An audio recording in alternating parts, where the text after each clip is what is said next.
Dhe portalet të ndryshme që her pas here japin vjedhje të tilla, për shembull, që nuk janë në këto përmasa që ne përmendëm edhe ndoshta edhe si kemi përmendur dhe që i dim, por vjedhje të tilla për shembull në kioska ku vjedhin vetëm paketa.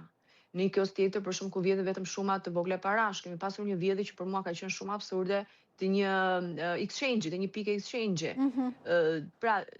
Sepse thash, edhe vjedhja sot është të sofistikuar, kryesisht është përqendruar te vjedhja kibernetike, tek pjesa online, që është më pak, më thënë, më e vështirë për tu gjetur dhe për tu kapur autorët. Por është një, domethënë, edhe një lidhje me varfërinë dhe me gjendjen ekonomike. Por është dhe një lidhje që unë do ta quaja si term frustrim relativ. Ç'do të thotë frustrim relativ?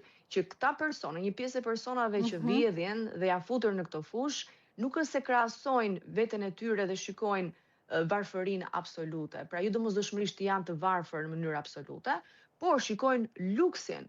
Pra shikojnë që jeta sot do luks, pra jeta po bën një lloj krahasimi të tillë që i çon ata të vjedhin. Pra kjo është një dukuri e re që them unë, që ne duhet patjetër ta frenojmë, që të forcojmë institucionet që mos të kthehet në fenomen, mos të kthehen këto shifra më të larta, pra sa vinde më të larta. Ende jemi në momentin ku unë them që strukturat përkatëse mund ta menaxhojnë. Dhe e kanë menaxhuar si mendon? E kanë menaxhuar apo e kanë ndërshtuar në parandalimin e kriminalitetit të përditshëm, nëse mund ta quajmë kështu? I përditshëm, pra, në këto vjedhje të vogla, teksa shikohet luksi i tjetrit, shkon pse mos ta kem edhe unë, po iki ta vjedh.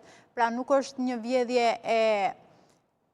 e madhe, e dëmshme, ashtu sikurse mund të jetë një argjendari, sikurse ndodhi, apo një vjedhje tjetër e një biznesi të madh.